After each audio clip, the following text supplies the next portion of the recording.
Hello दोस्तों, आप लोग का स्वागत है आपके अपने YouTube channel AH smart classes में। आप लोग देख रहे हैं एएच स्मार्ट क्लासेस। सबसे पहले आप लोग का स्वागत है ईद के बाद नया वीडियो में। आप लोग बहुत अच्छे से ईद मनाए होंगे। ईद की मेरे तरफ से सभी स्टूडेंट को बहुत बहुत शुभकामनाएं। चलिए, आप लोग का ज़्यादा समय नहीं लेंगे। आज का वीडियो है क्लास ट्वेल्थ का हिस्ट्री चैप्टर नंबर 5। इससे पहले हम चैप्टर 4 तक पढ़ा चुके हैं। ऑब्जेक्टिव और सब्जेक्टिव सभी वीडियो आप लोग जाकर देख लीजिए, आप लोग को वीडियो प्ले लिस्ट में मिल जाएगा। चलिए, आप चैप्टर की ओर चलते हैं। आप लोग का ज़्यादा समय नहीं लेंगे। चैप्टर नंबर 5 है, देखिए class twelfth history chapter number 5। Chapter number 5 है यात्रियों के नज़रिए। चैप्टर 5 क्या है? यात्रियों के नज़रिए। सबसे पहले आप चैप्टर नंबर याद कर लीजिए। चैप्टर नंबर 5 क्या है? यात्रियों के नज़रिए। इससे नेक्स्ट वाला वीडियो में पूछेंगे चैप्टर नंबर 5 का नाम क्या है। समझ में आ गया? चलिए आगे चलते हैं, यात्रियों के नज़रिए के बारे में जानेंगे।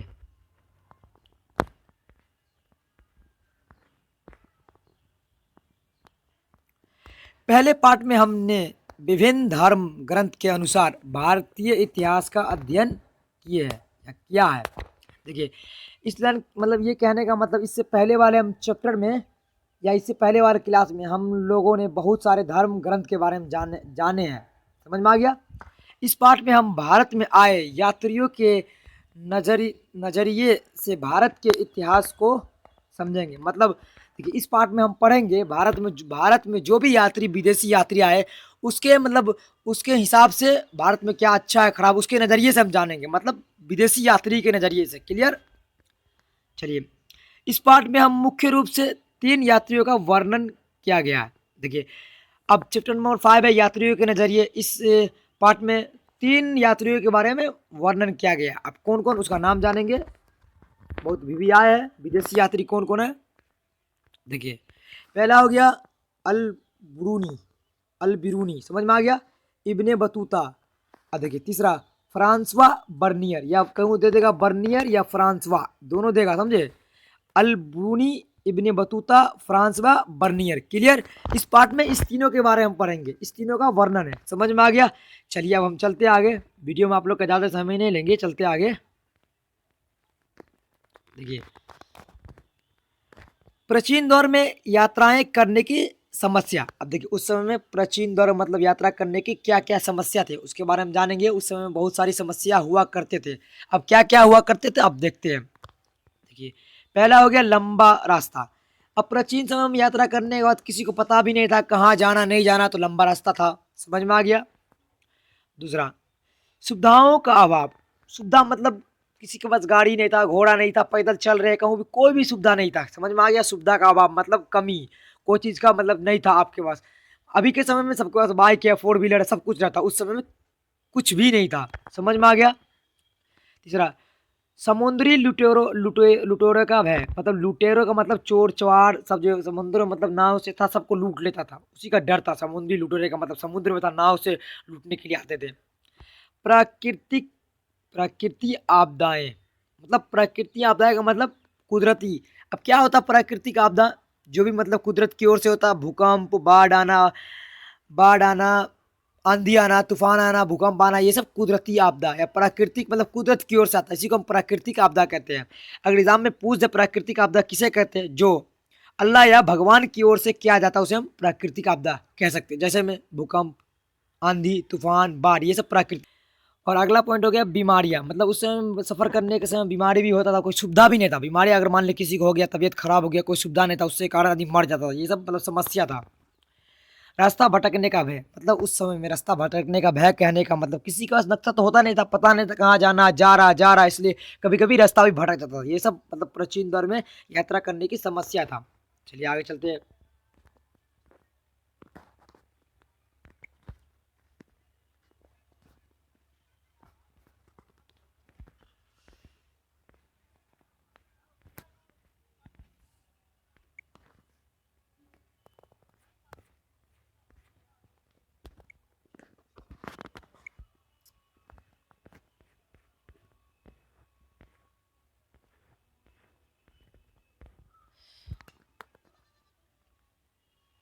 चलिए अब हम आगे बढ़ते हैं। प्राचीन दौर में यात्राएं क्यों की जाती है। इससे पहले हम प्राचीन दौर में यात्रा करने की समस्या के बारे में जानेंगे, अब क्यों की जाती है उसके बारे में जानेंगे। समझ में आ गया। चलिए, पहला हो गया रुचि। रुचि का मतलब क्या होगा, प्राचीन दौर में यात्रा करने में क्या क्या मजा आता। रुचि का मतलब आनंद आना, मजा आना। समझ में आ गया। देख, दूसरा व्यापार। प्राचीन दौर में यात्रा इसलिए किया जाता था, मतलब एक देश से दूसरे तक व्यापार किया जाता था। व्यापार करने से बहुत सारा फायदा होता था। समझ में आ गया। धर्म का प्रचार। धर्म का प्रचार करने के लिए भी यात्रा किया जाता था। ज्ञान की तलाश, मतलब ज्ञान के खोज में भी आदमी यात्रा करते थे, भटकते थे, इस देश से उस देश जाते थे ज्ञान का प्राप्त करने के लिए। प्राकृतिक आपदा। प्राकृतिक आपदा के बारे में पहले ही हम बता दिए, फिर से हम बता देते हैं। प्राकृतिक आपदा के लिए क्या जाता था, कहाँ बाढ़ है कि भूकंप, उसके लिए भी क्या जाता था, पता करने के लिए कहाँ पे क्या है। प्राकृतिक मतलब आदमी खोज करता था कि अभी जैसे मतलब पता चल जाता आदमी को आज बारिश होगा कि नहीं होगा। प्राकृतिक आपदा इसीलिए उसके खोज के लिए उस समय में करता था ये यात्रा। समझ में आ गया। नए अवसरों का तलाश, मतलब नए नए मौक़ों का तलाश करने के लिए भी किया जाता था। समझ में आ गया। चलिए आगे चलते। भारत की यात्रा करने के मुख्य यात्री। भारत की यात्रा करने के मुख्य यात्री, मतलब उस समय में भारत कौन कौन यात्री मतलब कौन कौन यात्री भारत आए थे उसके बारे में बोल रहे हैं। इसे हम पहले बता दी कि इस चैप्टर में 3 यात्री के बारे में पढ़ेंगे। अब देखते हैं इसके बारे में कौन कौन यात्री भारत यात्रा किए थे। समझ में आ गया। वैसे तो अनेकों यात्रियों ने भारत की यात्रा की। समझ में आ गया। मतलब अनेक बहुत सारे भी यात्री भारत की यात्रा की, परंतु उनमें से कुछ मुख्य यात्रियों एवं उनके द्वारा दिए गए वृत्तांत के बारे में हम जानेंगे। अब वृत्तांत होता क्या, वृत्तांत के बारे में जानेंगे। वृत्तांत का मतलब कोई भी यात्री उस समय उसके नज़रिए से मतलब इतिहास, बीता हुआ इतिहास क्या क्या बताए उसको हम जानेंगे। वृत्तांत का मतलब बीता हुआ कहानी या पीछे का इतिहास। समझ में आ गया। कोई दिक्कत नहीं, जिसको भी दिक्कत तो कमेंट करिए, हम आप लोग को डॉट को क्लियर करेंगे। समझ में आ गया। अब जानेंगे कौन कौन से यात्री भारत आए थे। मुख्य यात्री के बारे में पढ़ना है ना। पहला हो गया अल बिरूनी, दूसरा इब्ने बतूता, तीसरा फ्रांसवा बर्नियर। इसके बारे में पहले ही बता दिए कि इस चैप्टर में इस तीनों के बारे में पढ़ेंगे। समझ में आ गया। अब पढ़ेंगे अल बिरूनी के बारे में, 1 बाय 1 पढ़ेंगे। अल बिरूनी के बारे में पढ़ेंगे। अल बिरूनी का जन्म 973 ईस्वी में उज्बेकिस्तान के क्षेत्र ख्वारिज्म में खिवा प्रदेश में हुआ। अगर एग्जाम में पूछे अल बिरूनी का जन्म कब हुआ, 973 ईसा पूर्व, 973 ईस्वी में, सॉरी 973 ईस्वी में। कहाँ हुआ, उज्बेकिस्तान के क्षेत्र ख्वारिज्म में। कौन सा प्रदेश, खीवा प्रदेश। समझ में आ गया। अगर एग्जाम में पूछे कौन सा प्रदेश, खीवा प्रदेश। कौन सा क्षेत्र, ख्वारिज्म में, उज्बेकिस्तान के क्षेत्र ख्वारिज्म में। समझ में आ गया। उस समय ख्वारिज्म शिक्षा का एक महत्वपूर्ण केंद्र था। देखिए, जिस समय में अल बिरूनी पढ़ाई करते थे उस समय में शिक्षा का एक महत्वपूर्ण केंद्र कौन था, ख्वारिज्म। समझ में आ गया। अल बिरूनी ने उस समय की सबसे उच्च स्तरीय शिक्षा प्राप्त की, मतलब अल बिरूनी काफ़ी पढ़े लिखे थे। समझ में आ गया इसके कहने का मतलब। अल बिरूनी अनेकों भाषाओं का ज्ञान था, मतलब अल बिरूनी को अनेक भाषाओं का ज्ञान था। समझ में आ गया। अनेकों भाषा का ज्ञान था। उसे मुख्य रूप से अरबी, फारसी, सीरियाई, संस्कृत और हिब्रू भाषा का ज्ञान था। ये सब भाषा का अल बिरूनी को ज्ञान था। अगर एग्जाम में पूछे अल बिरूनी को कौन कौन भाषा का ज्ञान था, लिखिए। तो हिब्रू, अरबी, फारसी, सीरियाई, संस्कृत। समझ में आ गया। अल बिरूनी का भारत आगमन, मतलब अब अल बिरूनी भारत कैसे आया, आगमन का मतलब किस तरह से आया उसके बारे में जानेंगे। देखिए, 1017 ईस्वी में महमूद गजनबी ने ख्वारिज्म पर हमला किया था। अब एग्जाम में पूछ देगा ख्वारिज्म पर हमला किसने किया, 1017 ईस्वी में महमूद गजनबी। और इस हमले के बाद, देखिए, और इस हमले के बाद महमूद गजनबी ख्वारिज्म से कई कवियों एवं विद्वानों को अपने साथ बंधक बनाकर भारत ले आया। देखिए, उस समय में मतलब महमूद गजनबी जो हमला किया था ख्वारिज्म में, उसके मतलब युद्ध में कहीं को, मतलब ख्वारिज्म में युद्ध जो हुआ था उसमें मतलब विद्वान कवियों को बंधक बनाकर ले आया। समझ में आ गया। अल बिरूनी भी इन्हीं बंधकों में से एक था। मतलब अल बिरूनी भी महमूद गजनबी के साथ कैसे आया, अगर एग्जाम में पूछे ऑब्जेक्टिव में कैसे आया, तो बंधक बनाकर आया। समझ में आ गया। ऑब्जेक्टिव नोट करते चलिए। अल बिरूनी महमूद गजनबी के साथ आया और कैसे आया, बंधक बनाकर। समझ में आ गया। अल बिरूनी भारत में बंधक के रूप में आए, परंतु धीरे धीरे परंतु धीरे धीरे, सॉरी देखेंगे,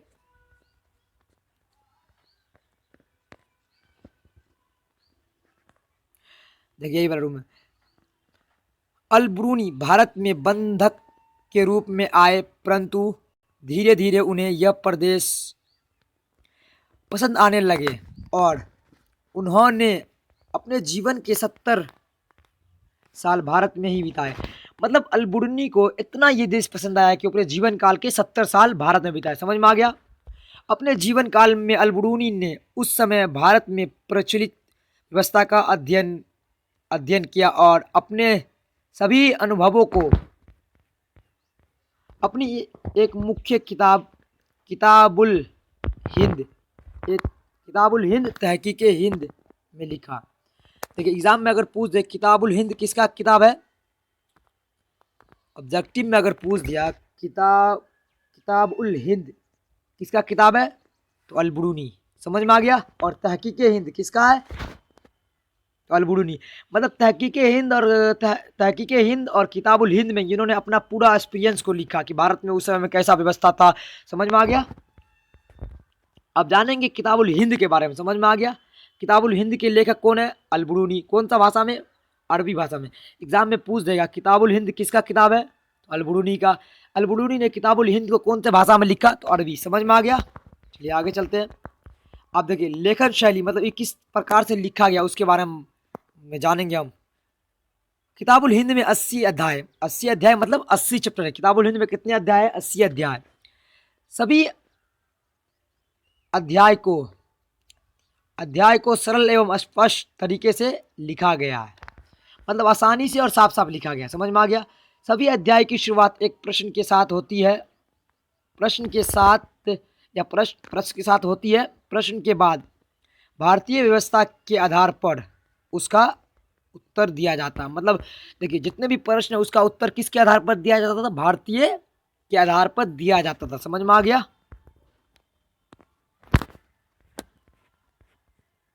भारतीय के आधार पर दिया जाता था।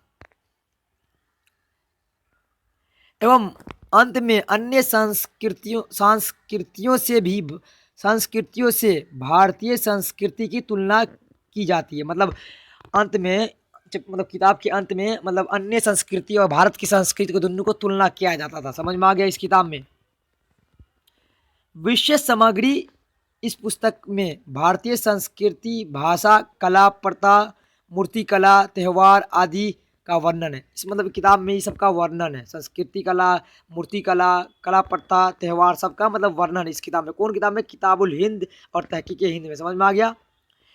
इसी के साथ साथ इस पुस्तक में धर्म, दर्शन, दांत कथा एवं चिकित्सा संबंधी जानकारियां भी है। समझ में आ गया। किताबुल हिंद में वर्णित कुछ मुख्य बात है। अब कौन कौन से मुख्य बात उसके बारे में जानेंगे। जाति व्यवस्था। अब जाति व्यवस्था क्या था, देखिए अल ब्रूनी यहाँ गलत लिखा हुआ, अल ब्रूनी देखिए यहाँ, अल ब्रूनी यहाँ पे ऐसे होगा, अल ब्रूनी। समझ में आ गया। अल ब्रूनी ने भारतीय जाति व्यवस्था की तुलना फारस की जाति व्यवस्था से की थी। अब तुलना किससे की थी, फारस जाति व्यवस्था से। समझ में। भारतीय जाति व्यवस्था के बारे में जानेंगे। भारतीय जाति व्यवस्था ब्राह्मण द्वारा बनाई गई वर्ण व्यवस्था थी। भारतीय जाति व्यवस्था ब्राह्मण के द्वारा बनाई गई थी, जिसमें मुख्य रूप से चार वर्ण हुआ करते थे। ब्राह्मण, क्षत्रिय, वैश्य एवं शूद्र। समझ में आ गया। ये देखिए ये जो था एक व्यक्ति के वर्ण का निर्धारण उसके जन्म के आधार पर किया जाता था। यानी अगर कोई व्यक्ति ब्राह्मण परिवार में पैदा हुआ है तो वह ब्राह्मण बनेगा, एवं शूद्र परिवार में होने वाला व्यक्ति पूरे जाति कला शूद्र ही माना जाएगा। मतलब जो भी व्यक्ति जिस धर्म में पैदा होगा वो उस धर्म का माना जाता है। ये तो अभी भी है। मुसलमान में पैदा होगा तो मुसलमान, हिंदू में पैदा होगा तो हिंदू में, ईसाई में तो ईसाई में। ये तो अभी भी, इसमें कोई दिक्कत नहीं। समझ में आ गया। इस व्यवस्था में सबसे ऊपर ब्राह्मण हुआ करते थे। उस समय में सबसे ऊपर कौन था, सबसे बड़ा जाति ब्राह्मण। ये अभी भी नन मुस्लिम में अभी भी ये सबसे बड़ा जाति माना जाता। ब्राह्मण के बाद क्षत्रिय, वैश्य एवं शूद्र हुआ करते थे। समझ में आ गया।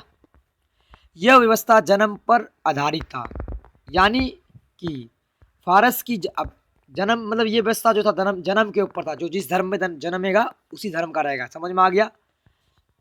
अब फारस की जाति व्यवस्था के बारे में जानेंगे। भारत की जाति व्यवस्था के बारे में जान गए, अब फारस की जाति व्यवस्था के बारे में जानेंगे हम। फारस की जाति व्यवस्था में भी मुख्य रूप से 4 वर्ण है। अब देखिए भारत की जाति व्यवस्था में भी 4 वर्ण था, अब फारस की जाति व्यवस्था में भी 4 वर्ण। अब कौन कौन है? घोड़सवार और शाक्य वर्ग, शूद्र और पुरोहित, चिकित्सा, वैज्ञानिक, कृषक तथा शिल्पकार। इस व्यवस्था में वर्ण का निर्धारण व्यक्ति द्वारा किए जा रहे काम के आधार पर होता था। देखिए अब फारस की जाति व्यवस्था में था, जो व्यक्ति जैसा काम करेगा उस काम के आधार पर उसका वर्ण निर्धारित होगा। मगर भारत की वर्ण व्यवस्था में क्या था? जो जिस धर्म में पैदा होगा उसके हिसाब से। समझ में आ गया? दोनों में अंतर समझ में आ गया। अगर अंतर पूछ देगा फारस की या भारत की, तो कहाँ होगा? भारत के वर्ण व्यवस्था में था जो जिस धर्म में पैदा होगा, और फारस का जो जिस जैसा काम करेगा उसके आधार पर। समझ में आ गया?